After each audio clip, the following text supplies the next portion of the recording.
बार बार हाथ धुलना या बार बार ताला चेक करना क्या सिर्फ एक आदत है? नहीं, यह एक ओसीडी ऑब्सेसिव कंपल्सिव डिसऑर्डर की बीमारी है।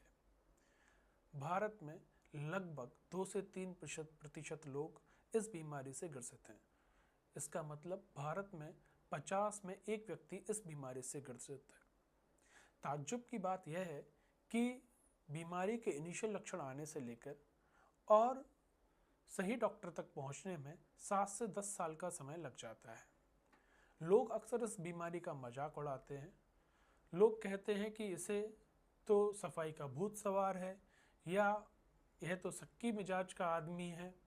यह समझकर लोग अक्सर मजाक उड़ाते हैं, जबकि वास्तविकता में इस बीमारी में फ्रंटल कॉर्टेक्स और सेरोटोनिन जो केमिकल्स होते हैं हमारे ब्रेन के, और फ्रंटल कॉर्टेक्स जो हमारे शरीर का आगे का हिस्सा होता है, इसकी कार्यप्रणाली अवरुद्ध हो जाती है। मतलब यह प्रॉपर काम नहीं कर रहे होते हैं।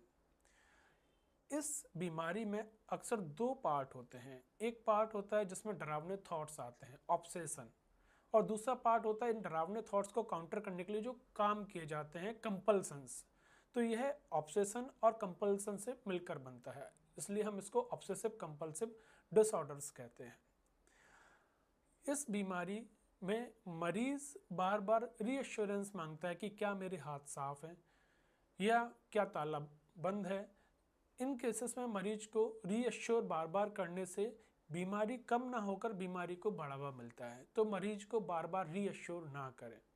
यदि लगता है कि मरीज ओसीडी की दिक्कत है उसको, तो उसको साइकेट्रिस्ट के पास रेफर करें और CBT cognitive behaviour therapy and ERP exposure and response prevention therapy के बारे में बताएं।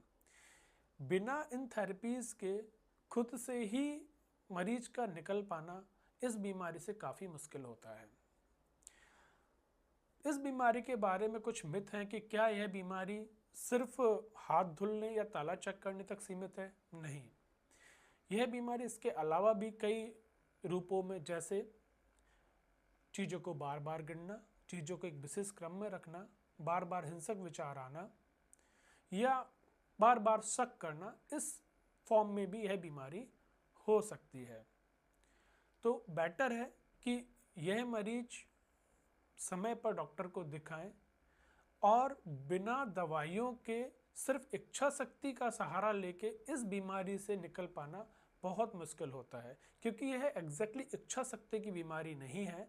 यह बीमारी एक न्यूरोकेमिकल डिसऑर्डर्स है ब्रेन का, जो कि बिना दवाइयों के जिसको तोड़ पाना बहुत मुश्किल होता है।